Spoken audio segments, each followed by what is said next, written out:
অবৈধ অনুপ্রবেশের অভিযোগে ভারতের আসামে নারী, পুরুষ ও শিশুসহ ১৬ বাংলাদেশিকে আটক করা হয়েছে বলে জানিয়েছে আসাম রাজ্য কর্তৃপক্ষ। তাদের যথাযথ কর্তৃপক্ষের কাছে হস্তান্তর না করে পুশব্যাক অর্থাৎ সীমান্ত দিয়ে ঠেলে পাঠানোর প্রস্তুতি নিচ্ছে রাজ্য সরকার।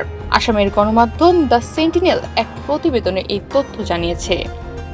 প্রতিবেদনে বলা হয়, গত সোমবার ২৩ ডিসেম্বর ১৬ বাংলাদেশি বেঙ্গালুরু থেকে গুয়াহাটি হয়ে দক্ষিণ সালমারার মানকাচরে যাচ্ছিলেন। এ সময় তাদের আটক করা হয়। আটককৃতদের মধ্যে ৭ জন পুরুষ, ৪ জন নারী ও ৫ শিশু রয়েছে। আসাম পুলিশ তাদের জিজ্ঞাসাবাদ করলে তারা নিজেদের বাংলাদেশের নাগরিক বলে স্বীকার করে।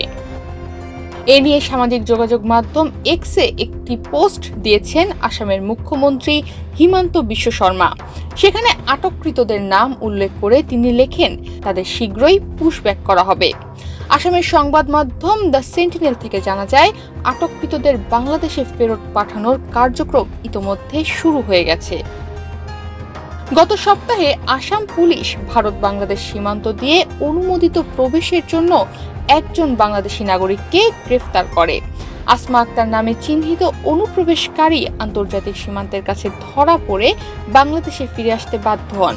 তার আগে আসামের মুখ্যমন্ত্রী ঘোষণা করেছিলেন যে ২ বাংলাদেশি নারী সহ ৬ অনুপ্রবেশকারীকে আসাম পুলিশ আটক করেছে এবং এই মাসের শুরুতে পার্শ্ববর্তী দেশের কর্তৃপক্ষের কাছে হস্তান্তর করেছে। আটককৃতদের নাম হলো জাকির এসকে, মোহাম্মদ মেহেদি হাসান চাঁদ মিয়া, Rumana Akter, Mohammad Rizwan Howlader, Jamal SK, beauty Begum, Munni Begum, Nusrat Jahan, Rustam SK, Rubel Qureshi.